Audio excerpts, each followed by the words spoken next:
皆さんこんにちは。今日も幸せベジスープご覧いただきありがとうございます。毎日の食生活ってとってもワンパターンになりがちですよね。でも私はワンパターンでいいと思ってるんです。そういう私もめちゃくちゃワンパターンです。ただ季節を味わうっていうのは楽しみの一つでもありますよね。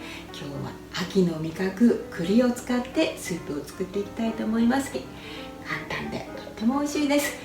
ぜひ最後までご覧ください。主な材料です。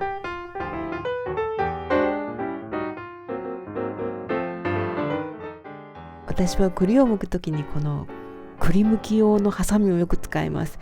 これを使うと秋やなーって感じです。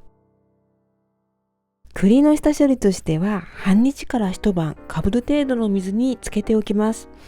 一晩水につけることでもし栗の中に虫がいたら浮いてくるんです。ちょっと気持ち悪いけど包丁でも剥いてみますね。鬼皮を剥いたら中の渋皮も剥いていきましょう。今日の栗はあんまり大きくないので渋皮を剥いてそのまま使いますが、大きい栗でしたら半分に切るとか四つ割りにするとかしてくださいね。小さく切ると煮る時間も短くなっていいかもしれません。長ネギは小口切りにしていきます。小口切りというのはネギやきゅうりなど丸くて細長い野菜を端から同じ幅で切っていくことを言います。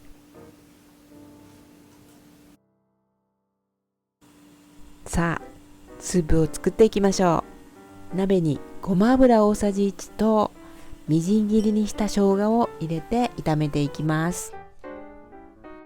生姜の香りが出てきたら豚ミンチを加えて炒めます。ほぐしながら炒めてください。途中はしょりましたが、というより途中撮影忘れてましたが、ミンチ肉の色が変われば白ネギと栗を入れ、栗がかぶるぐらいの水を加えます。お酒大さじ1を加えて塩少々を振ります。そして蓋をして中火で栗が柔らかくなるまで煮ていきます。栗が柔らかくなってきました。残りの水を加えていきます。お水の量は全体で 500cc です。豚と栗ってとっても味の相性がいいんですね。今日は豚ミンチでしたけれども、細切れ肉などを使っていただくのもいいと思います。再び煮立ってくればお塩と醤油で調味します。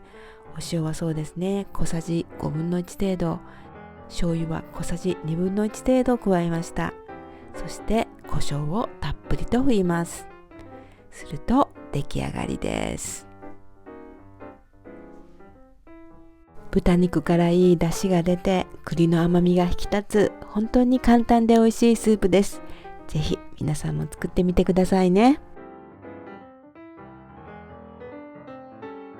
最後までご覧いただきありがとうございました。